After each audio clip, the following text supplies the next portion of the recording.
वैभव का योजना, इस प्रकार से बात बनी। वैभव होता है मां जागृति का,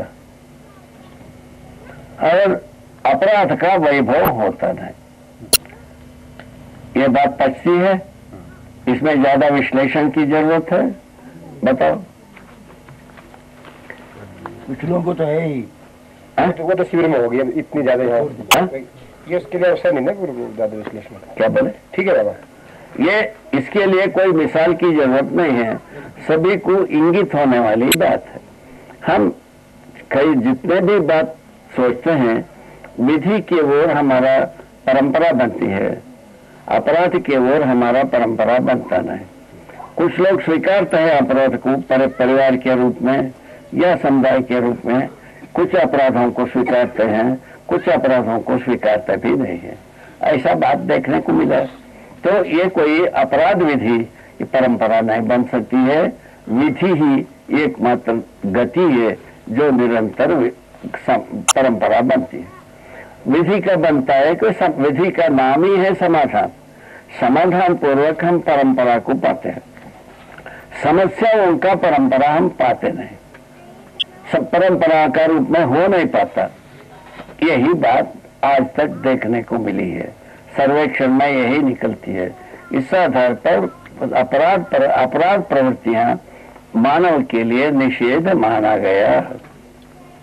ठीक है, इसमें से हम ये बात आकलित हुई हमारा सर्वेक्षण में, मनुष्य जो है ना आदिकाल से ईश्वरवादी विधि से चलकर अत्याधुनिक युग तक पहुंचते तक सन 2000 तक जो अपने करतूत से धरती को बीमार बना दिया। धरती बीमार होने के बाद मानव कहाँ रहेगा, ये प्रश्न आती है।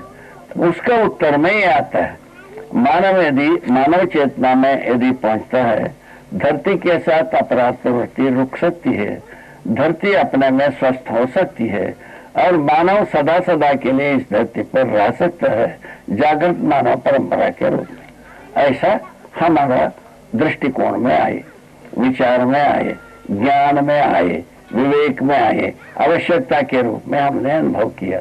तब मानव के सम्मुख ऐसे प्रस्ताव रखने के लिए शुरुआत किया। ये करना ठीक है या गलत हुआ, आप लोग जज करेंगे। ठीक है।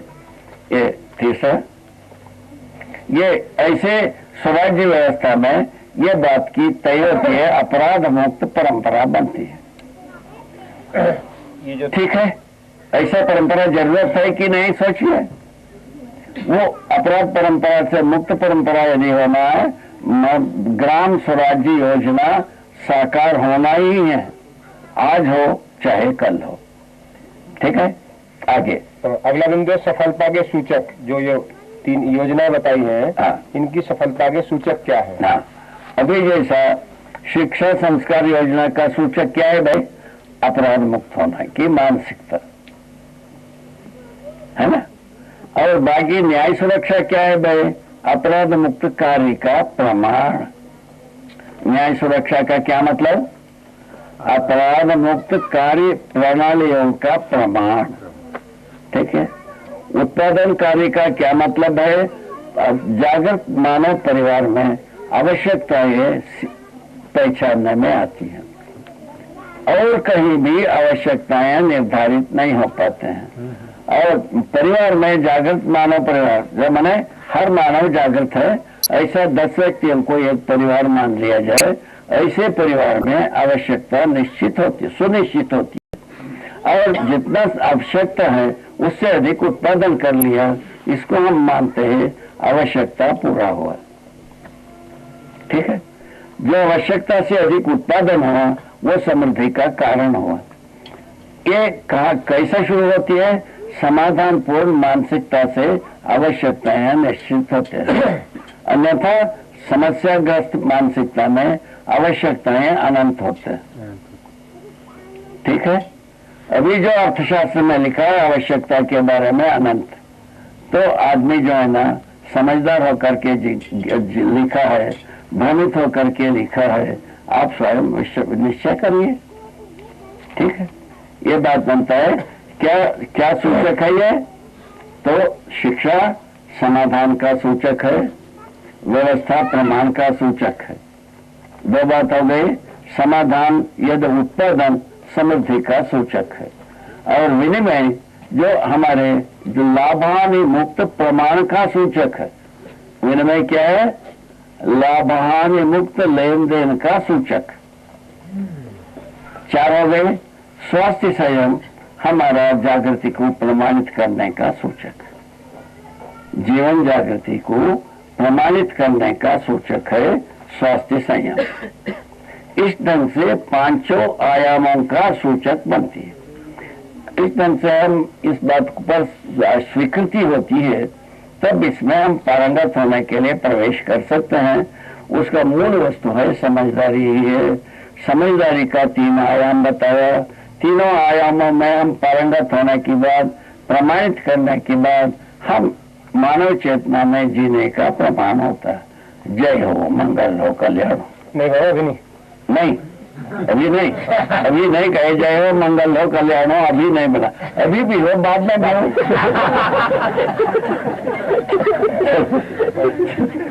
मुझमें क्या निश्चयन होता है ये पूछ रहे हैं, ठीक है ना? मुझमें ये निश्चयन होता है, ये शुभ लक्षण है, पहला बात। अब इसमें इसके आगे चलते हैं। शुभ लक्षण के साथ शुभ विचार का कारण। यदि ये शुभ लक्षण है, आगे यदि कुछ सोच समझ के वो चलते हैं, हमारा शुभ कार्य का शुरुआत। तो शुरुआत में हम सोच विचार में रहते ही हैं, उसके बाद ही कार्य व्यवहार करते हैं। तो सोच विचार में यदि ये पूरा आता है, हम इस पूरे यदि दर्शन विचार शास्त्रों में हम पारंगत हो ही जाएंगे। उसमें थोड़ा देर समय लगाना पड़ता है। तो व्यर्थ की बातों में बहुत सारा समय लगाया तो सार्थक में भी लगाया जाए, ऐसा मेरा प्रस्ताव है।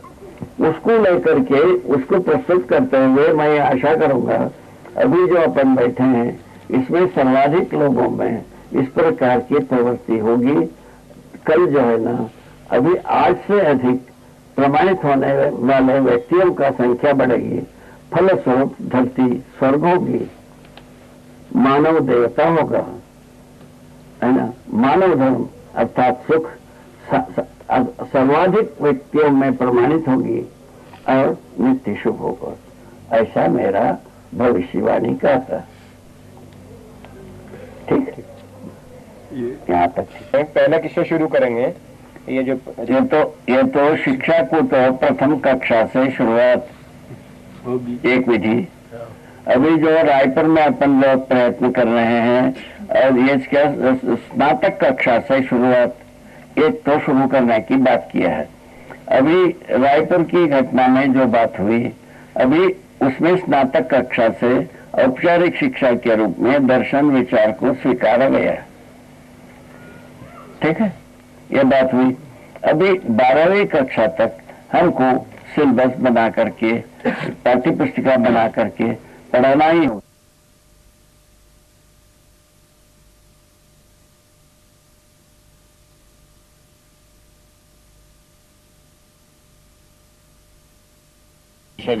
इसे अमृतमय वेला में यहाँ उपस्थित हुए हैं। आप हमारा मिलन सदा सदा के लिए उपकारी हो, सुखद हो, सुंदर हो, सौभाग्यशाली हो, सदा सदा शुभ हो, ये मेरा शुभकामना है। इसके तहत में हम अभी जो कुछ भी कहने जा रहा हूं, इसी अर्थ को समर्थन के लिए ये प्रस्तुति होगी। अभी जो शुभकामना किया है, इसके समर्थन में ही ये सारे बात होगी। ये आपसे पहले अनुनय विनय करना चाहता। अभी हमको प्रस्तुत करना है अध्ययन का महत्व। पहले अध्ययन और अध्ययन का महत्व दो भाग करना है। अध्ययन के मुद्दे पर मैंने जो अनुभव किया है वो है, हम अक्षर को पढ़ना, शब्दों को पढ़ना अथवा वाक्यों को पढ़ना अध्ययन नहीं है। पहले बात, ये शब्दों को पठन ही कहलाया है पूरा का पूरा। उसका कारण क्या हुआ, हम लोग ऐसे परिवार में शरीर यात्रा को शुरू किए जहां लाखों ऋचाओं को मुखस्त करके हम वापस बोल के दिखाए हैं, लाखों ऋचाओं को। इससे ज्यादा कुछ कहा नहीं जा सकता। ये सब बोलने के बाद भी हम संसार के लिए कोई एक सूत्र, सर्वमानव के लिए, सर्वशुभ के लिए एक सूत्र को प्रस्तुत नहीं कर पाए। यही कष्ट को मिटाने के लिए हम सारा प्रयत्न 50 वर्ष किए हैं। थोड़ा समय इसमें लगाए, 50 वर्ष हम लगाए। इन 50 वर्ष का जो अनुभव है वो हम आपके सामने रखने जा रहे हैं। अध्ययन क्या होता है, अध्ययन की महत्व क्या होता है, ये बात कहना चाह रहे हैं। अध्ययन का मतलब होता है हर शब्दों का एक अर्थ होता है, किसी भाषा में हो। संसार में अनेक भाषाएं तैयार किया है। भाषा तैयार करने के मूल में कहीं ना कहीं सत्य भाषा है, ये अर्थ निकलती है। भाषा के मूल में यदि अर्थ निकालने जाएंगे किसी भाषा में, संसार में कितने प्रकार की भाषा पैदा हुआ है, सबके मूल में भाषा शब्द से यदि अर्थ निकालेंगे तो यही निकलता है, सत्य भाषना चाहिए, सच्चाई दूसरों तक पहुंचना चाहिए, दूसरों के अंतःकरण में सच्चाई प्रवेश होना चाहिए। ये बात भाषा के अर्थ में हमको इंगित आता है। ये अपेक्षा सब में है। जैसा हम भाषा आपसे सुनेंगे कोई सच्चाई हमको मालूम होगा, ऐसा मेरा अपेक्षा है। मुझसे कोई भाषा सुनेंगे, उनके पास भी यही रखा हुआ है, मुझसे कोई सच्चाई सुनने को मिलेगा। ये बात बना, इसी के आधार पर सारे वेद का रचना हुई। तीनों वेद सच्चाई को बताने के लिए प्रतिज्ञा किया, सच्चाई के बारे में जाकर के अंत में बताया यह सच्चाई अव्यक्त है, अनिर्वचनीय है, ऐसा बता दिया। अनिर्वचनीय का मतलब होता है बताया नहीं जा, शब्दों से बताया नहीं जा सकता, ऐसा बता दिया। बताने के बाद यह कष्ट का कारण हुआ मेरे लिए, और वो सबके लिए हुआ नहीं हुआ ये तो हम नहीं कह सकते। मेरे लिए तकलीफ का कारण हुआ। और सत्य भी हो, वो सच्चाई भी हो, और वो अव्यक्त भी हो, अनिर्वचनीय भी हो। अब बाकी वचनीय क्या होगा, बाकी मिथ्या ही होगा, ऐसा बात आ गई। इसके आधार पर इस तकलीफ को दूर करने के लिए हम प्रयत्न किया। इसमें मैं अपने को सफल मानता हूं। ये सबके लिए सफल हुआ ऐसा इंगित होगा या नहीं होगा, इस बात को हम नहीं कह सकते आज, क्योंकि हम अपने जितने अनुभव किए हैं उसको हम विनय कर सकता हूं। और उसको समझना हर व्यक्ति का एक जिम्मेवारी है, या उस जिम्मेवारी में रखी हुई है स्वतंत्रता, समझें चाहे ना समझें। किंतु ये बात मुझ में स्वीकृति है, मैं जो पता लगाया है उसमें सच्चाई को बांस में चढ़ के चिल्ला के बोला जा सकता है अच्छी तरह से, और एक दूसरे को समझ में आएगी, ऐसा मेरा विश्वास। यहां से मैं शुरू किया।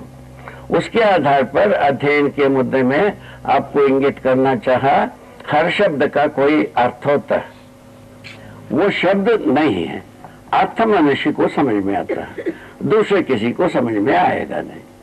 पत्थर को हम बोलेंगे, अर्थ को समझेगा नहीं। शब्द का प्रभाव पत्थर पर भी होता है, वनस्पतियों पर भी होता है, जानवरों पर भी होता है, मनुष्य पर भी होता है। मनुष्य पर होने के बाद उसका अर्थ मनुष्य को खोजने की इच्छा है, उस शब्द का अर्थ को खोजने की इच्छा बनी हुई है, वो इस आधार पर बना है। हर मनुष्य में कल्पनाशीलता, कर्म स्वतंत्रता प्रभावशील है। आज पैदा हुआ एक बच्चे में भी यह प्रभावशील है, कल मरने वाले बुढ़े में भी ये प्रभावशील है। कल्पनाशीलता, कर्म स्वतंत्रता, इसी के आधार पर हर मनुष्य का शब्द को ये उसके अर्थ में पहुंचने की इच्छा हर व्यक्ति में बनी हुई। ये हमारा कुल मिला करके एक दूसरे को अध्ययन को इंगित कराने का स्रोत हमने पता लगाया। सर्वप्रथम अध्ययन का स्रोत बना है कि नहीं बना है उसके बारे में सोचना हमारा दायित्व था। उसमें हम ये पता लगाया हर व्यक्ति में ये पूंजी रखी हुई है। क्या पूंजी? कुछ भी सुनेगा उसका मतलब क्या है, ईश्वर जाने के अधिकार सब में रखा है। इन सर्वमानव में रखी हुई ये पूंजी को समझ करके मैं अध्ययन होने पर विश्वास किया। पुनः और एक बार, ये सर्व समाधान यदि समस्याओं से मुक्ति दिलाता है तभी समाधान है। सत्य वही है, निरंतर बना रहता है या एक सा बना रहता है। अभी उसको अपन थोड़ा सा शोध करने की मुद्दा आती है। जैसा सह अस्तित्व परम सत्य नाम दिया है। परम सत्य का मतलब क्या होता है? कभी भी व्यापक वस्तु में एक एक वस्तुएं अलग हो नहीं सकते, अलग होने की जगह ही नहीं है, अलग होने का संभावना नहीं है, तौर तरीका नहीं है, अलग करने का तौर तरीका भी कहीं नहीं है, प्राकृतिक रूप में है ही नहीं है। और वैकृतिक रूप में जो कुछ भी मनुष्य प्रयोग करता है, मनुष्य का प्रयोग में इसको अलग करने का कोई तरीका नहीं, ना हो सकता है, ना अभी तक हुआ है। इसमें जो है ना आदमी इस विधि से सहअस्तित्व में हम व्यवस्था को पहचानते हैं। मनुष्य जितने भी सहअस्तित्व विरोधी काम किया स्वयं अव्यवस्था में फंस गया। जितने भी विधि से सहअस्तित्व विधि से भिन्न तरीके को अख्तियार किया वो समस्याओं से फंसता गया। समस्याओं से फंसना दुख का कारण हुआ। लिखा है हमने, समाधान बराबर सुख मानव धर्म, और समस्या बराबर दुख लिखा है। दुख से पीड़ा होता है, पीड़ित आदमी कोई स्वयं में स्वस्थ रहना बनता नहीं है, दूसरों को उपकार करना बनता नहीं। पहले इसको हजम करके देखा जाए। पीड़ित आदमी ना तो स्वयं में स्वस्थ रहना ही पाता है, दूसरों को उपकार करना स्वप्न में भी नहीं है। पीड़ित आदमी अब क्या करेगा? पूजा दूसरों को परेशानी पैदा करेगा और कुछ नहीं करेगा। पीड़ित आदमी दूसरों को पीड़ित करना ही बनता है, दूसरा कुछ करना बनता नहीं है। ये आपको भी समझ में आता है, मुझको भी समझ में आया है। अब क्या होगा? स्वस्थ आदमी स्वस्थ भी रहता है, दूसरों को स्वस्थता देने के लिए प्रयत्न करता है। ये अपना अपन अभी अनुमान से तो यहां तक पहुंच ही सकते हैं, भले प्रपंच संसार में प्रचलित ना हो, भले प्रचलित ना हो, हम इसको अनुमान रूप में स्वीकार कर सकते हैं। तो स्वस्थ आदमी स्वयं स्वस्थ रहता ही है, संसार को स्वस्थता प्रदान करने के लिए दौड़ता ही है, हाथ पैर मारता ही है, सफल हो चाहे असफल हो। ये आज तक की अच्छे आदमियों का हाथ पैर पटकने का अर्थ में मैं इसको निकाल दिया। बहुत अच्छे आदमी लोग संसार को कहीं ना कहीं उपकार करने की कोशिश किया है। ये कोशिशों में कोई शंका नहीं, कोई कृपणता नहीं, कोई कमी नहीं। सफल होने में आकलित करने पर पता लगता है हम सफल नहीं हो पाए। नहीं हुए पूछा उपकार क्या है, वो ध्रुवीकरण नहीं हुआ। क्या हुआ? अभी जो हम अध्ययन कहते हैं इसमें सर्वप्रथम ये ध्रुवीकरण होता है। उपकार क्या है?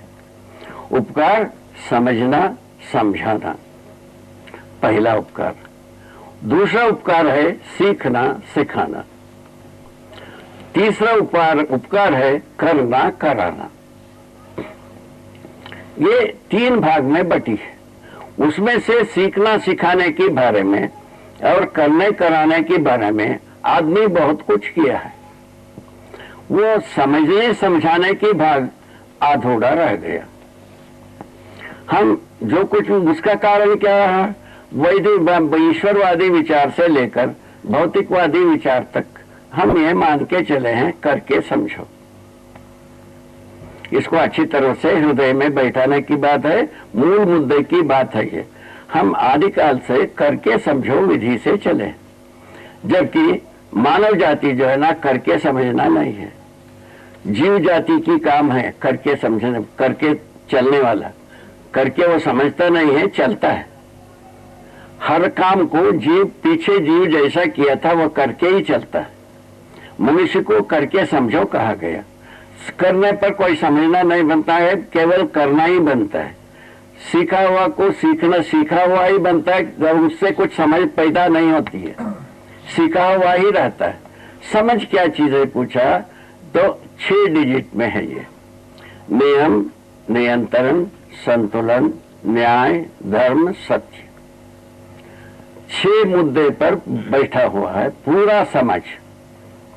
इससे अधिक हो नहीं सकती, इससे कम में आदमी होगा नहीं। आदमी उपकार ही नहीं होगा। आदमी होगा नहीं का थोड़ा सा अतिव्याप्ति दोष हो सकता है, आदमी उपकारी तो नहीं होगा। इसको हम अच्छी तरह से जांचा हो, जी के देखा। आदमी इन 6 बातों में पारंगत होने की आवश्यकता है। इसी का नाम है अध्ययन। क्या बात हो गई?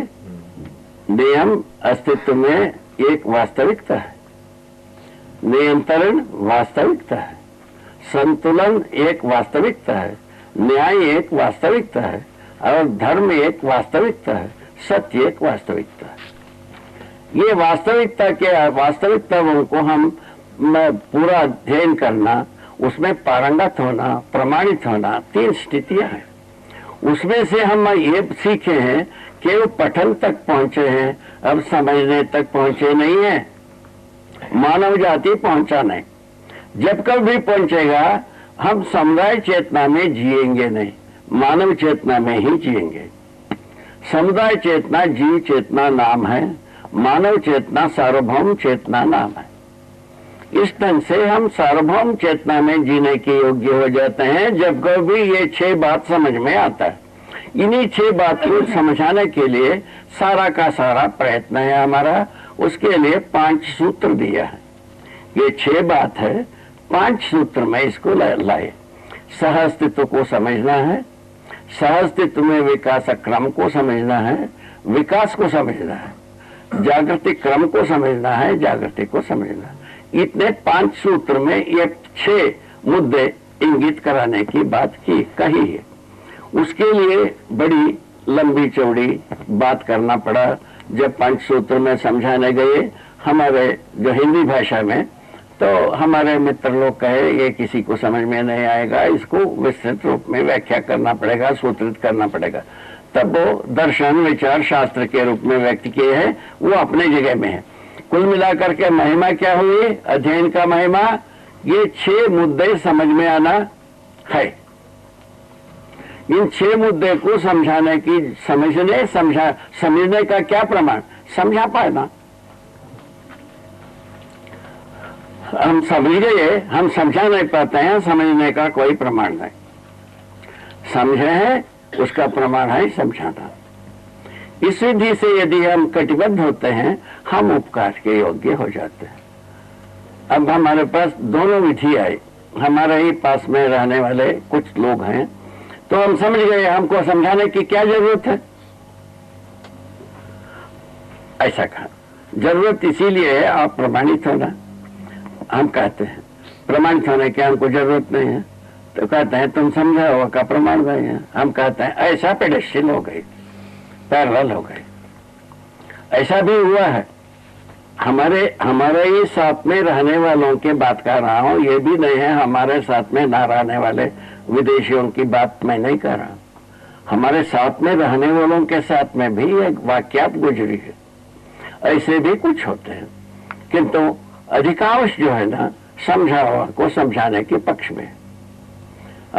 कुछ समय के बाद ये चलने के बाद अधिकांश जो है इससे आशा जगती है, संभव है आगे चल करके अभी जो समझाने के पक्ष में नहीं है समझाने के पक्ष में आएंगे, ऐसा आशा किया जा सकता। महिमा क्या हुई? इस अध्ययन का महिमा क्या है? वास्तविकता को समझना, सत्यता को समझना, है ना, वह यथार्थ को समझना। 3 बात आई। यथार्थ क्या हो जाए? जैसा जिसका अर्थ हो वो यथार्थ। जैसा एक तुलसी वृक्ष है, उसका गुणधर्मों को समझना, उसका प्रभाव को समझना यथार्थ। यथार्थ के बारे में लिखा है वस्तुगत सत्य के रूप में समझना। कोई भी वस्तु होगा उसमें निहित होती है चार बात। इकाई के रूप में जितने भी वस्तुएं हैं, एक एक के रूप में जिसको हम गणना करते हैं, उनमें रूप, गुण, स्वभाव, धर्म चार चीज होगी। एक के रूप में जिसको हम गणना करते हैं, तो व्यापक रूप में जिसको हम पहचानते हैं उसमें व्यापकता महिमा है ही है, उसके साथ पारगामिता, पारदर्शिता हमने देखा है।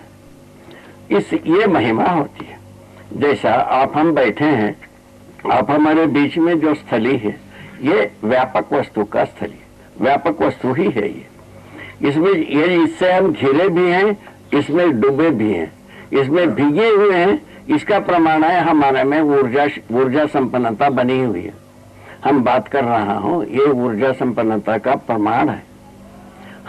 हम आपके सम्मुख जीवित दिखता हूं, ये ऊर्जा संपन्नता का प्रमाण है। दो प्रमाण, इस आधार पर आप हम ऊर्जा संपन्न हैं इस बात को स्वीकार सकते हैं। ऊर्जा संपन्नता ऊर्जा ही एक मनुष्य के द्वारा ज्ञान है, समझ है। समझ के साथ ही मनुष्य ऊर्जा संपन्न है, ये महिमा है।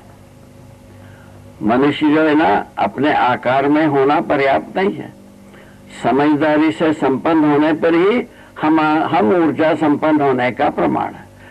और माने सत्य में डूबे भीगे हुए हैं, इस बात का प्रमाण होता है। कब होता है ये? हम ज्ञान संपन्न होते हैं। ज्ञान क्या होता है पूछा, कल बताए थे। तो अस्तित्व रूपी परम सह अस्तित्व रूपी अस्तित्व दर्शन ज्ञान में हम पारंगत हो जाता हूं, तब हम ज्ञान संपन्न हुए। उसी की एक भाग है जीवन। जीवन ज्ञान होने से हम ज्ञान संपन्न हुए। उसी का एक भाग है वो मानवतापूर्ण आचरण। आचरण का ज्ञान होने पर हम ज्ञान संपन्न हुए। इसमें क्या हुआ, ज्ञान स्थिति से लेकर ज्ञान व्यवहार तक की छू गया। आचरण व्यवहार तक छूता। इस ढंग से ज्ञान संपन्न होने की तीन आयाम बताया।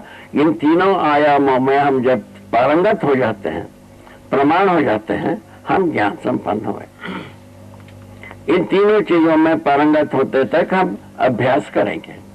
अभ्यास करने का अधिकार हर व्यक्ति के पास, हर छोटे बड़े, बड़े बूढ़े, बच्चे, सबके साथ ये अधिकार रखा हुआ है। कोई भी अभ्यास कर सकते। इस प्रकार से हम ज्ञान संपन्न होना मानव का महिमा है। शिक्षा का महिमा क्या है? ज्ञान हर मनुष्य में संपन्न होने का क्रियाकलाप का नाम है महिमा। अध्ययन का महिमा क्या हुई? ज्ञान संपन्न होने का क्रियाकलाप के स्वरूप में प्रमाणित होना, ये ही अध्ययन का महिमा है, ज्ञान संपन्न होना। अब रह गया वस्तु। दूसरा भाग होता है अध्ययन का। वस्तु क्या है पूछा। वस्तु अभी आपको एक सूत्र रूप में बताया। अस्तित्व को समग्र अस्तित्व को पहचानना है, मनुष्य को अध्ययन करना है।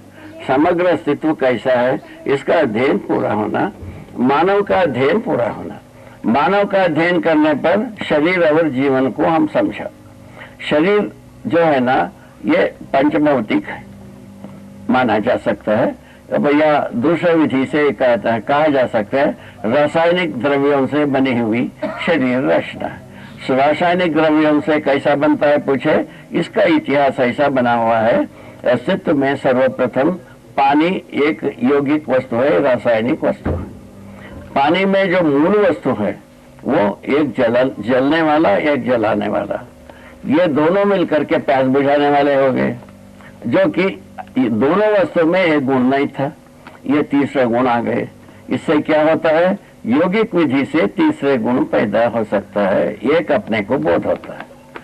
इस बोध होने पर अपन भी उस प्रकार से सोच सकते हैं, उसका योग से क्या नया आचरण आए, इससे क्या गुण पैदा हुआ, उससे क्या गुण पैदा हुआ। हर योग संयोग में हम जांचने की एक रास्ता बन गए।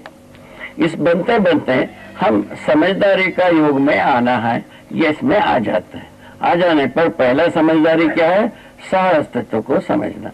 सह अस्तित्व क्या है, सत्ता में संपर्क प्रकृति। प्रकृति दो भाग में, जड़ चैतन्य। जड़ प्रकृति को अपन माने हैं, अभी तक वो मान्यता में कोई खास तकलीफ नहीं है। पदार्थावस्था, प्राणावस्था। पदार्थावस्था में खनिज होते हैं, प्राणावस्था में वनस्पति संसार होता है। ये दोनों मिलकर के हम जड़ संसार कह रहे हैं। दूसरा, चैतन्य संसार को जीव संसार और मानव संसार को सम्मिलित रूप में हम चैतन्य संसार कह रहे हैं। ये परंपरा का देन है, परंपरा में स्वीकृत है, परंपरा से ये बोध हो चुकी है, ये अपने को पता है। ऐसे जो जड़ चैतन्य प्रकृति सत्ता में संपृक्त है, नाम दिया हम सत्ता, हम देख सकते हैं, सत्य नाम दे सकते थे, कुछ भी, किंतु सत्ता नाम दिया, क्योंकि वादग्रस्त होना हम नहीं चाहा, वादा विवाद में फंसना हम नहीं चाहते। यथार्थ बोध होना, यथार्थ को बोध कराने की पक्ष में मैं हूँ। वादा विवाद से कुछ होता नहीं, मैंने विवाद से क्या होता है, हमारा पैरेलल कोई चीज, हमारा समानांतर कोई चीज कल्पना में हम प्रस्तुत करना, इसका कोई अंत होता ही नहीं। तो इस हम क्या किया, सत्ता नाम दिया, किसको, व्यापक वस्तु को, सत्ता में संपृक्त वस्तु को, सत्ता में संपृक्त जड़ चैतन्य प्रकृति ही सहअस्तित्व रूप में नित्य वर्तमान है, सदा सदा के लिए वर्तमान है, सदा सदा के लिए कार्यशील है, स्थितिशील है, वर्तमान है। स्थितिशील भी हो, गतिशील भी हो, इसका नाम है वर्तमान। क्या बात हुई, ये एक बहुत प्रमुख बात है। ये स्थितिशील भी हो, गतिशील भी हो, स्थिति में भी हो, गति में भी हो, जिसकी निरंतरता हो, इसका नाम है सहअस्तित्व। ये इसी प्रकार से पूरा सहअस्तित्व नित्य वर्तमान है। भले इस धरती पर हम मान लें मनुष्य जो है ना, अभी जैसा कुछ काम किया, काम करके धरती बीमार हो गया, तो अभी हम पहचान रहे हैं, अच्छे लोग कहलाने वाले, कि धरती में बुखार चढ़ गई और धरती का ताप बढ़ गई। ये सब तो हम हर दिन पेपरों में वगैरह में सुनते ही हैं। इन सब सुनते सुनते यदि धरती में बुखार बढ़ गई तो क्या होगा, मनुष्य पहले इस धरती से विदा होगा, उसके बाद जीव संसार विदा होगा, उसके बाद वनस्पति संसार विदा होगा। किंतु इसमें मनुष्य में शरीर भाग में जो कुछ भी खनिज पदार्थ है, द्रव्य है, वह धरती में ही रहेगा, ये कहीं भागेगा नहीं। ठीक है ना। जीवन जो है ना, सदा सदा के लिए धरती से अलग ही रहता है, ये जड़ पदार्थ से अलग ही रहता है, अभी भी शरीर को चलाता है कि शरीर से अलग ही रहता है जीवन। जैसा यह गाड़ी को एक ड्राइवर चलाता है, ड्राइवर गाड़ी से अलग ही रहता है। ये बात समझ में आता है। इस ढंग से इसको अनुभव किया जा सकता है, शनै शनै इसको अच्छी तरह से समझना पड़ेगा। सहअस्तित्व मूल वस्तु है समझने का, अध्ययन का मूल वस्तु क्या है, सहअस्तित्व। सहअस्तित्व क्या हुआ, सत्ता में संपर्क प्रकृति। सत्ता में संपर्क प्रकृति क्या हुई, जड़ चैतन्य वस्तु। जड़ चैतन्य क्या हुआ, जड़ प्रकृति वो कहलाया जो खनिज वस्तु और वनस्पति वस्तु को हम स्थावर और जड़ कह रहे हैं, और इसको जीव संसार मानव संसार को हम चल और चर वस्तु और चैतन्य वस्तु कह रहे हैं। ये बात इस प्रकार से अपने को मिली। उसमें से मानव को जीव के संज्ञा में ईश्वरवाद भी क्वालिफाई किया, अभी भौतिकवाद तो किया ही है, आपको पता है, हमको पता है। तो अभी इस मनुष्य जीव है या मनुष्य ही है, इसको पहले पहचानने की बात हमने प्रयत्न किया। उसमें हमको पता चला मानव ज्ञानावस्था के है। ज्ञानावस्था के मूल में क्या पा गए है भाई, पूछा, कल्पनाशीलता, कर्म स्वतंत्रता सबके पास है। आज पैसे पैदा हुआ शिशु के पास भी है, कल मरने वाले आदमी के पास भी है। ये कल्पनाशीलता, कर्म स्वतंत्रता सबके पास होने के कारण से सार्वभौम रूप में सभी मनुष्य में होने के आधार पर मनुष्य को ज्ञानावस्था की इकाई के रूप में हम पहचाना। इसी कल्पनाशीलता, कर्म स्वतंत्रता के आधार पर हम सहअस्तित्व को समझते हैं, सहअस्तित्व में मनुष्य को समझते हैं, मनुष्य को शरीर और जीवन के रूप में समझ पाते हैं। जीवन ये गठनपूर्ण परमाणु के रूप में होना समझ पाते हैं, परमाणु में ही अनेक अंशों से एक परमाणु गठित होना भी हम समझते हैं। ये सभी बातें आने लगता है। इसका नाम है अध्ययन, समझना। ये भाग है अध्ययन की वस्तु है। ये यदि अध्ययन में आता है, क्या चीज? सत्ता में संपर्क प्रकृति, सुनने पर ऐसा लगता है समझ में आ गया। जब उसके अंदर हम चले जाते हैं योगिक क्रिया में, वो समझने की मुद्दा है। जैसा एक लोहा है, लोहा के बारे में हम सोचने जाते हैं, उसमें रूप गुण स्वभाव धर्म बनाई रहती है। इन चारों भागों को समझना यह अध्ययन है। उसी प्रकार एक वनस्पति है, बेल वृक्ष है, उसका रूप गुण स्वभाव धर्म को समझना ये अध्ययन है। बेल वृक्ष को आंखों से देखकर उसको चित्र बना देना बेल वृक्ष का समझना ही हुआ। बेल वृक्ष में, बिल्व वृक्ष में उनका फल फूल जड़ मूड सब में क्या गुण है, क्या स्वरूप है, इसको समझना समझदारी है। इस ढंग से हर जड़ चैतन्य वस्तु में रूप गुण स्वभाव धर्म को यदि समझते हैं, हम समझदार हुए। इसको कैसे समझा जाए पाए? इतना तो बहुत बड़ी बड़ी जटिल बात हो जाएगी। ऐसा भी कुछ प्रश्न बनती है। इसके लिए हमने जो समझा, पहले से एक सिद्धांत दिए हैं, सिंधु बिंदु न्याय। सिंधु बिंदु न्याय का मतलब है बहुत बड़ा समुद्र है, समुद्र का पानी कैसा है पूछा तो एक बिंदु को परीक्षण करने से हमको समझ में आता है समुद्र का पूरा पानी कैसा है। इस क्रिया का नाम है सिंधु बिंदु न्याय। इस क्रिया से हम पदार्थावस्था को, जैसा लोहा की एक टुकड़ा को हम परीक्षण करने मात्र से लोहा का संसार हमको समझ में आ गया। मट्टी का एक भाग को हम अध्ययन करने से मट्टी संसार का अध्ययन मैंने समझ में आ गया। पत्थर को हम परीक्षण करने से पत्थर संसार का हमको ज्ञान हुआ। मणि का भी ऐसे ही होता है। उसी प्रकार जो वनस्पति संसार में भी एक एक प्रजाति का एक टुकड़ा को अध्ययन करने मात्र से उस पूरे संसार का अध्ययन हो गया। इस ढंग से हम अध्ययन को पूरा कर पाते हैं। ये इसको करने के लिए अध्ययन विधि ही एकमात्र विधान है। होते होते मनुष्य के पास आते हैं। मनुष्य के पास आने के पश्चात मनुष्य का अध्ययन कैसा हो बाद में आते हैं। बाकी बात तो करीब करीब कर ही लिए हैं। मेरे अनुसार ये जो पत्थर का अध्ययन कर लिए हैं, कैसा करना है उसको अच्छी तरह से समझ गए हैं। तो मनुष्य का अध्ययन कैसा किया जाए वाला बात है, वहां रुका हुआ है। उसके बारे में अध्ययन की वस्तु के रूप में मनुष्य है। ये अध्ययन ना हो, मनुष्य को ना समझे, ऐसा हम चल नहीं पाएंगे। चल नहीं पा रहे हैं। चला तो चल नहीं पाने की जगह में आ चुके। चले हैं तो यदि अध्ययन किए बिना चल नहीं सकते हैं, ये निर्णय हम ले सकते हैं। निर्णय लेने पर मनुष्य का अध्ययन पर गए। इसके पहले हमको परमाणु का ज्ञान हुआ रहता है। परमाणु में ही परमाणु का अध्ययन करने पर यह पता चला एक भूखा परमाणु एक अजीर्ण परमाणु के रूप में मिली। एक तृप्त परमाणु के आधार पर।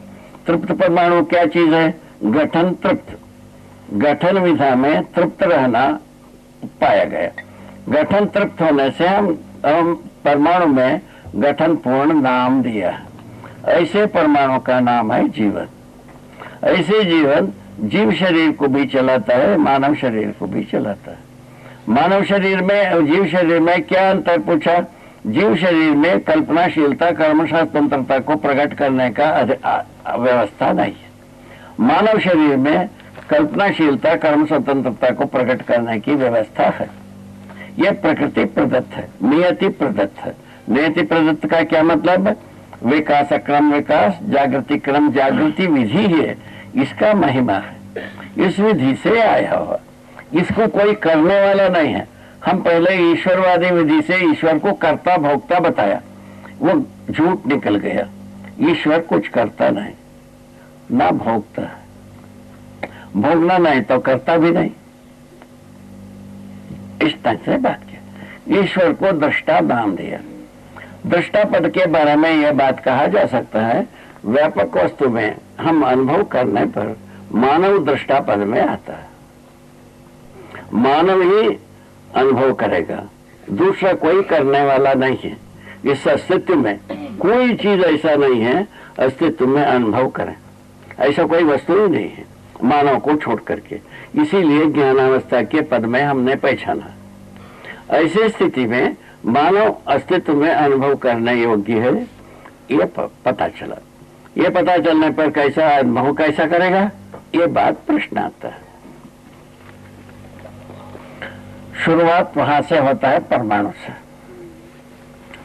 परमाणु के क्रम में, परमाणु गठन क्रम में अनेक अंश, माने कम से कम 2 अंश का एक गठन होता है। उसके बाद 3, 4, 275 अंश का भी होता है। और उसी के साथ साथ 1 परिवेश, 2 परिवेश, 3 परिवेश, 7 परिवेश तक एक परमाणु में होता है। ये देखा गया। इन 7 परिवेश में जो होते हैं वो अजीर्ण परिवेश होते हैं, अजीर्ण परमाणु होते हैं। अजीर्ण परमाणु में क्या देखा, वो कुछ अंशों को बहिर्गत करने की प्रयत्न में रहते हैं। भूखे परमाणु में क्या देखा, कुछ अंशों को ग्रहण करने के प्रयत्न में रहते हैं, ये देखा। तृप्त परमाणु में क्या देखा, निरंतर एक साथ बने रहने की प्रवृत्ति को देखा। ये तृप्त परमाणु का मतलब हुआ सदा सदा के लिए निरंतर एक साथ रहने की व्यवस्था बन गई। ये एक साथ रहने की व्यवस्था बनने से जीवन को हम अमर कह सकते हैं। जीवन की अमरत्व को पहचानना मानव तृप्ति का स्रोत, ठीक है। शरीर का नश्वरत्व और जीवन का अमरत्व, ये दोनों समझ में आने से मानव पद में मानव निश्चिंत होकर विश्वास पूर्वक समझदारी को दूसरों को समझ सकता है। ये यदि समझ में नहीं आएगा, कोई समझाने के लिए नहीं जाएगा। जीवन का अमरत्व, शरीर का नश्वरत्व, ये दोनों समझ में आने के बाद ही इसका नाम हम विवेक नाम दिया है। पहले क्या दिया था हमारे बुजुर्गों ने, शरीर का नश्वरत्व, आत्मा का अमरत्व बताया। आत्मा एक रहस्यमयी वस्तु होने के आधार पर आत्मा का अमरत्व के प्रति हम अब स्पष्ट नहीं हो पाए। आत्मा परमात्मा का अंश ही बताया। परमात्मा का अंश के बारे में एक कहानी बताई गई है। थोड़ा सा 2-3 मिनट हल्का बात हो जाएगी। अभी जितना बहुत सघन बात में अपन चले, थोड़ा सा हल्का हो गए है। तो ये याज्ञवल्क्य जी बुद्धिजीवियों के साथ संवाद किया हुआ कथा में लिखा है कि वो आत्मा जो है ना परमात्मा के अंश है। पहले याज्ञवल्क्य जी ये प्रतिपादित किए, ब्रह्म जो है ना भाग विभाग नहीं होता, ये बताया। उसके बाद ये बताया जीवों के हृदय में आत्मा के रूप में बैठा है, ये बताया। कौन? याज्ञवल्क्य जी। तब बुद्धिजीवियों ने अटैक किया कि भाई तुम पहले कहा था भाग विभाग नहीं होता है, अभी तुम कह रहे हो सभी जीवों के हृदय में बैठ गया, इसका मतलब हुआ तुम्हारा ब्रह्म भाग विभाग होता है। और उन्होंने याज्ञवल्क्य अनेक प्रकार से वो मैंने अवहेलना किया, नास्तिक पास्तिक जो कुछ भी, वो कह करके कहा तुम लोग को समझ में नहीं आता है, तुम लोग बेवकूफ हो। ये बताते हुए ये बताया कि भाई घटपट न्याय से होता है। घटपट न्याय क्या होता है पूछा तो बताया अनेक घड़े में पानी भर के रखा है, ये कि सूरज अनेक घड़े में दिखते हैं, इस प्रकार से आत्मा बैठा है, बताया। बुद्धिजीवियों ने पूछा ये बताओ दादाजी ये घड़े में सूरज रहता है नहीं रहता है? पूछने पर कहा नहीं रहता है। वैसे ही तुम्हारा आत्मा भी नहीं रहता है। ये है निग्रह बिंदु। इस निग्रह बिंदु आने पर याज्ञवल्क्य जी कहे हम तुम लोगों को शाप दे दूंगा। उन्होंने पूछा दादाजी पहले बताओ तुम्हारा शाप से क्या होता है? पूछने पर बताया तुम लोगों का सिर फूट जाएगा बस इतने छोटा सा काम हम लोग सोच लेते हैं, थोड़ा देर समय दो, मूड फुड़वाना है कि नहीं फुड़वाना है। थोड़ा देर के बाद याज्ञवल्क्य जी लोगों ने बताया, दादा तुम्हारे बातों में हमको कोई शंका नहीं। अब उन्होंने याज्ञवल्क्य जी पूछते हैं, तुम बरसाती मेढक जैसा टरर मरर करते रहे पहले, तुम्हारा शंका सब कहाँ भाग गया? पूछते तो वो कहते हैं, तुमने बताया शाप देंगे मूड फूट जाएगा, हम लोगों को मूड फुड़वाना नहीं, इसीलिए शंका समाधान हो गया। बोले उस अभियान का नाम दिया शेषम कोपेण पूरयेत। एक जो याज्ञवल्क्य जीवन ब्रह्म विद्या शिविर लगाया, उसका अंत कोप से अंत हुआ, यह लिखा। और पहले भी लोग काफी अच्छी ढंग से सोच विचार करने की कोशिश किया है, उसके पक्ष में मैंने ये बात बताया, ठीक है ना। इसी प्रकार की सभी विधाओं में हुई है। अच्छे ढंग से सोचने का पक्ष में बहुत सारे काम हुआ है, उसका सम्मान किया जा सकता है, और उसमें से सार बात को अपने को ग्रहण करना भी होता है। क्या सार इसमें? ब्रह्म व्यापक है, व्यापक शब्द को दिए। व्यापक शब्द के बारे में पूछा गया, ब्रह्म व्यापक का क्या मतलब? पूछने पर याज्ञवल्क्य जी उत्तर दिए, ब्रह्म में व्यापक है। बोले कैसा समझा जाए? पूछे, उसका मिसाल दिया, सोना सोने में व्यापक, लोहा लोहे में व्यापक, ऐसा शब्द दिया। अब क्या किया जाए? लोग निरंतर होकर के चुप हो गए। इस प्रकार की तर्क हुई है, निरुत्तरित होने का तर्क काफी हुई है, किंतु उसमें समझ पैदा नहीं हुआ। ये हम यहाँ कहना चाह रहे हैं। समझ पैदा होता तो आगे बढ़ ही जाते, ऐसा कुछ हुआ नहीं, ठीक है। ये इस ढंग से हम रुके हैं, यहाँ से आगे अपने को चलना। आगे चलने के बारे में हमने जो देखा समझा, समाधि की स्थिति को देखा, संयम किया, अध्ययन किया। अध्ययन में जड़ चैतन्य प्रकृति का अध्ययन किया, व्यापक वस्तु में होते हुए देखा, व्यापक वस्तु में डूबे घिरे भिगे हुए देखा। इसको हम बताने की कोशिश की। इतने को बताने के क्रम में अभी अध्ययन की महिमा को बताया, महिमा के बाद वस्तु को बताया। वस्तु क्या है? सहअस्तित्व ही है मूल में अध्ययन का वस्तु। सहअस्तित्व में ही जीवन है, सहअस्तित्व में ही शरीर है, सहअस्तित्व में ही जड़ प्रकृति है, सहअस्तित्व में ही चैतन्य प्रकृति है। ये बात आपको सूचना के रूप में देना चाहते हैं।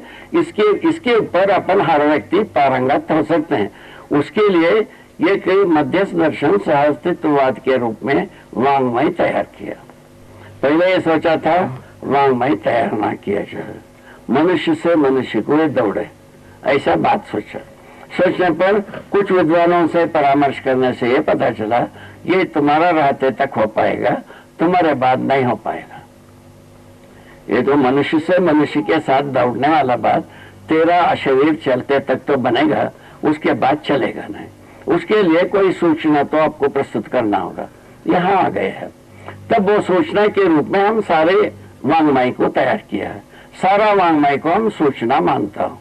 सूचना से अधिक कोई वाङ्मय नहीं है अस्तित्व में। इस बीच में हमको ऐसा एक कल्पना दिया है, ईश्वरवाणी है ना, आकाशवाणी है ना, देवताओं का वाणी, सरस्वती जी का वीणा का वाणी या महापुरुषों का वाणी, ऐसा कुछ कह करके हम कुछ लिखें, उसको हम पावन ग्रंथ कहते हैं। वो पावन ग्रंथ स्वयं ईश्वरवाणी होते हुए ये ग्रंथ में कुछ हो गया, दूसरे ग्रंथ में और कुछ हो गया। ईश्वर इसमें अपराधी हो गया या ग्रंथ अपराधी हुआ, इसको सोचने की मुद्दा रखा हुआ है अपने आप में। इसको एक बहुत बड़ा भारी कथा है। ये संसार में अभी इस बात को ऐसा परामर्श किया जा सकता है, ये जो अभी हम अनुसंधान किया हो, मानव को पहचाना हो, यदि आप हमको मानव पहचानने में आता है तब हम एक अच्छा काम कर सकते हैं। कौन परंपरा के पावन ग्रंथ मानव को पहचानवाने के लिए कितना काम किया, इस मुद्दे पर शोध कर सकते हैं।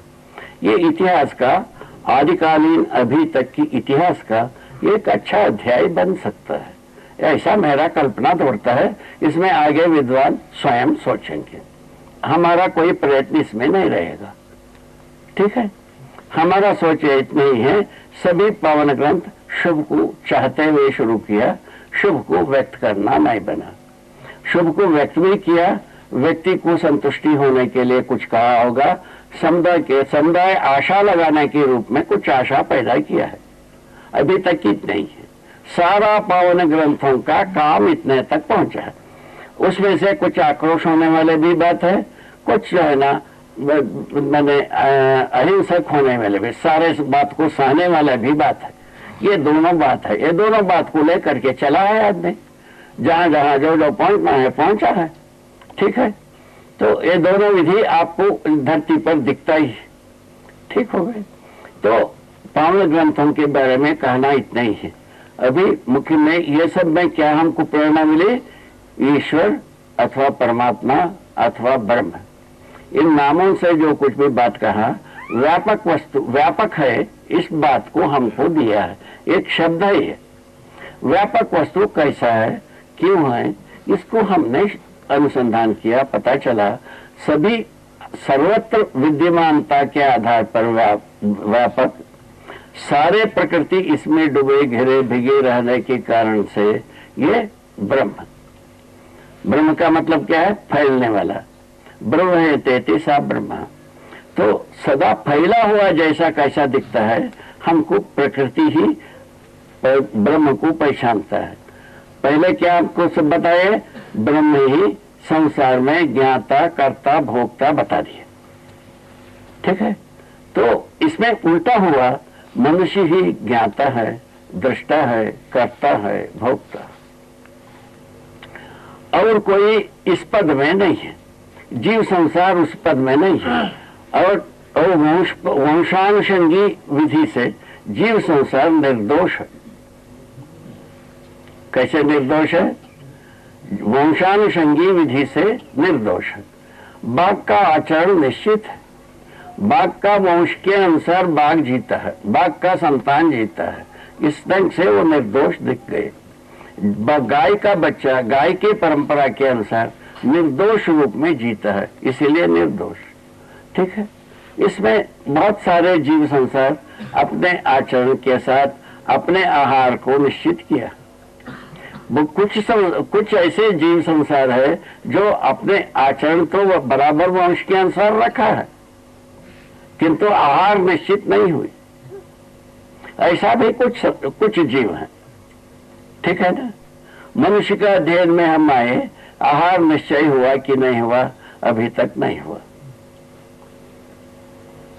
इसको क्या कहा जाए, इससे बड़ा लज्जात्मक बात क्या हो सकता है, आप सोचिए।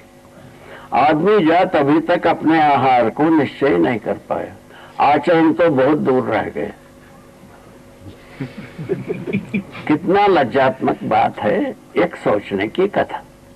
ठीक, इसको देखने की बात हमारे मन में आया, पहले ज्ञान आने से, ज्ञान संपन्न होने से आचरण निश्चित होगी, आचरण निश्चित होने से आहार निश्चित होगी। आहार निश्चित होने के लिए सूत्र में हम लिखा है, मनुष्य का शरीर रचना मांसाहारी है या शाकाहारी है। इस बात पर लिखा है मनुष्य का शरीर रचना शाकाहारी है। कैसे लिखा उसको, जो मांसाहारी शरीर होते हैं उनका आते छोटे होते हैं और वो होठ से जीभ से पानी पीते हैं, और जो शाकाहारी होते हैं उनका आते लंबे होते हैं और होठ से पानी पीते हैं। इन दोनों का जो व्यवहारिक दृष्ट जो साक्षी है, इसको प्रस्तुत किया है। इसके आधार पर समझदारी के बाद सोचना बनता है, उसके पहले सोचना इतना आसान नहीं है, कहीं ना कहीं गटर मटर होता ही है। तो ये बात को देखो, उसके आधार पर उसको आहार पद्धति को हम बाद में सोचने के लिए रखा है। जो मनुष्य अपने समझदारी से संपन्न होता है तब अपना मानव का आहार पद्धति को पहचान ले, क्या तकलीफ, कोई परेशानी नहीं, किंतु पहले मानव को समझदार होना आवश्यक है। समझदार होने के लिए क्या है भाई, समझ जो है ना, शिक्षा का जो वस्तु है, मूल वस्तु है समझदारी के रूप में सह अस्तित्व रूपी अस्तित्व ज्ञान संपन्न होना। उसके बाद जीवन और शरीर का ज्ञान होना, उसके बाद मानव का आचरण होना, मानव शरीर और जीवन का संयुक्त रूप में मानव का पहचान। देखिए ये कितनी बड़ी भारी सिद्धांत इससे निकलती है। सहअस्तित्व नित्य प्रभावी है, लिखा। सहअस्तित्व को छोड़ करके हम कोई प्रमाण प्रस्तुत नहीं कर पाएंगे। मैं ये भी देखा है, दूसरा भाग, दो जीवन से बातचीत करता है, यह सच्चाई है। जीवन अकेले में कोई बात नहीं कर सकता, जीवन के साथ बात कर सकता है। इसीलिए सहअस्तित्व को नित्य प्रभावी लिखा। मानव जीवन के रूप में बात करते हुए अपने को विकसित नहीं कर पाता, जागृत नहीं कर पाता, इसीलिए शरीर के साथ ही मानव परंपरा में ही यह हो सकता है। ऐसा प्रकृति ने व्यवस्था दे दी है, उस व्यवस्था को हमको समझना है। इसके आधार पर जागृति के लिए पहला मुद्दा है शिक्षा में वस्तु सहअस्तित्व समझ में आना। अभी तक अपन शिक्षा का स्वरूप को देखने से सहअस्तित्व को समझाने के लिए कोई व्यवस्था नहीं दिया है। अभी तक की शिक्षा में यह ठीक बात है, अच्छी ढंग से सोच के समझ के निर्णय लेने की बात है। कोई इसमें कमी होगा हमको समझाया जाए, यदि इसमें कोई कमी नहीं है इसको सब समझा जाए, ऐसा हमारा भी नहीं है। उसके बाद आता है मनुष्य को समझना। मनुष्य को सहअस्तित्व को कैसा हम समझे, चार अवस्था में समझे, पदार्थ अवस्था में, प्राणावस्था में, जीवावस्था में, ज्ञानावस्था में। ज्ञानावस्था में आ गया मनुष्य, बाकी तो सब जीव संसार वंश के अनुसार निर्दोष है, और बीज के अनुसार वनस्पति संसार निर्दोष है, और परिणाम के अनुसार पदार्थ संसार निर्दोष।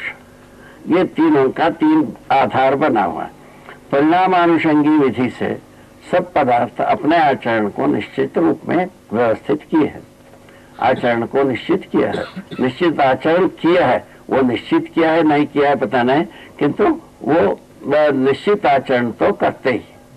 पत्थर अपना निश्चित आचरण अपनाया है, लोहा अपना आचरण को निश्चित आचरण अपनाया है, और मिट्टी का आचरण अपने में निश्चित है, और मणि का आचरण निश्चित है। चार वर्ग में पूरा खनिज संसार को देखा जा सकता है, इसका आचरण निश्चित है। उसी प्रकार जीव वनस्पति संसार में अनेक प्रजातियां होते हैं।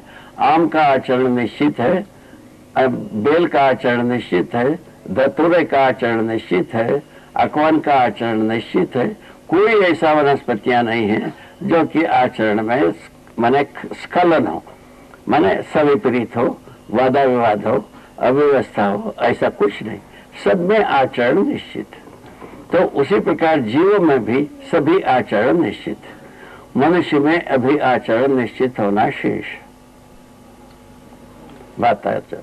अभी मानवीयतापूर्ण आचरण ये ज्ञान का सूत्र बताए। मानवीयतापूर्ण का आचरण क्या है भाई पूछा, तो मूल्य चरित्र नैतिकता का संयुक्त स्वरूप, संयुक्त अभिव्यक्ति, संयुक्त प्रकटन, संयुक्त प्रस्तुति, तो संयुक्त रूप में प्रमाणीकरण, इतना चीज एक साथ बरसती है। तो मूल्य चरित्र नैतिकता को कैसा समझा जाए वाला बात आती है। मूल्य का संबंध, मूल्य का जो प्रमाण है संबंधों में होता है। संबंधों को पहचानने की व्यवस्था मनुष्य के पास कल्पनाशीलता, कर्म स्वतंत्रता के चलते संबंधों को पहचानने की व्यवस्था बनी हुई। इन व्यवस्था के आधार पर हम संबंधों को पहचानते हैं। पत्थर का संबंध को पहचानते हैं, लोहा का, वनस्पतियों का, जीवों का, और मनुष्य का संबंध में पहचानते हैं। मनुष्य का संबंध में क्या बनता है, संबंधों का नाम अलग अलग हो गए। केवल मनुष्य का संबंध एक स्वरूप में नहीं है, अनेक स्वरूप में आ गया। कैसे आ गए, माता पिता के रूप में एक संबंध आ गए, भाई बहन के रूप में एक संबंध आ गए, ठीक है, गुरु शिष्य के रूप में एक संबंध आ गए, ठीक है ना, पुत्र पुत्री के रूप में एक संबंध आ गए, है ना। इस ढंग से अनेक रूप में हमको संबंध का पहचान होने लगे। उसका नाम तो हम पा गए हैं, संबंधों का नाम हम पा चुके हैं। तो इन संबंधों के नाम के अनुसार हम प्रयोजनों को पहचाना रहे। इसका प्रयोजन क्या है?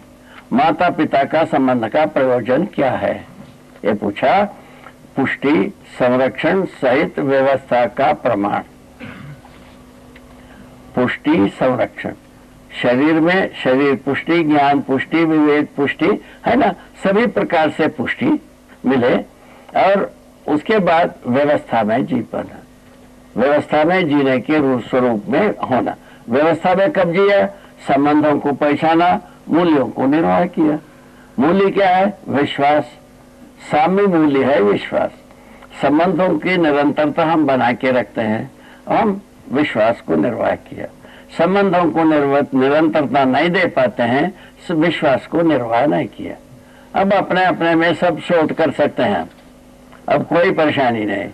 संबंधों की निरंतरता हम बनाए रखें। आज जिसको मित्र रूप में पहचाना, क्या मित्र रूप में सदा सदा के लिए रहा?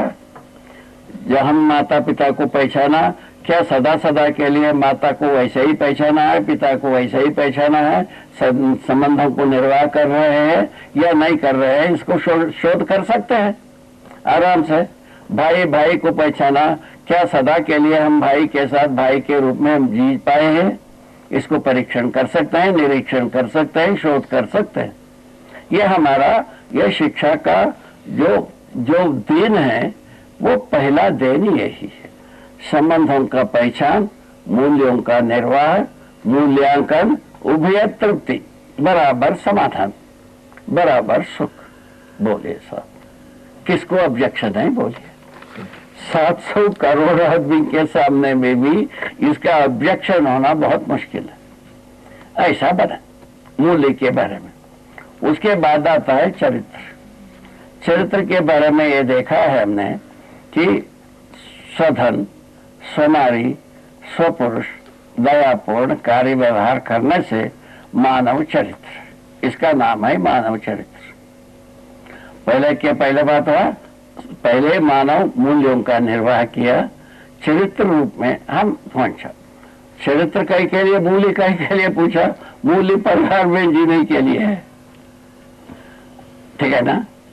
मूल्य परिवार में जीने के लिए है, चरित्र जो है ना समाज में जीने के लिए है, नैतिकता राज्य में जीने के लिए है। 3 चीज है। मूल्य परिवार में जीना में सुख देता है, और चरित्र समाज में जीने से सुख देता है, और नैतिकता व्यवस्था में जीने से सुख देता है। समाधान होता है, इसलिए सुख होता है। इतनी ही छोटी सी बात है। शिक्षा की मूल वस्तु मानव का आचरण। मानव का आचरण को पहचानने के लिए 3 भाग, 3 आयाम, मूल्य, चरित्र, नैतिकता। इन तीनों पहचानने से 3 जगह में हम व्यापक हो जाते हैं, विशाल हो जाता है। परिवार में हम पहले समाधानित हो जाते हैं, समाज में, अखंड समाज में हम समाधानित होते हैं, सार्वभौम व्यवस्था में हम समाधानित होते हैं, फलस्वरूप सुखी होते हैं। यही शिक्षा का मूल वस्तु, महिमा से जुड़ी हुई है। इस बात पर अपन ध्यान देने पर लगता है हम शिक्षा से वंचित है।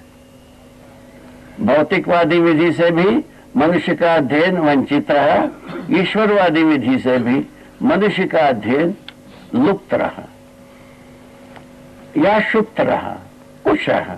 उसके बारे में सही भाषा आप विद्वान दे पाएंगे।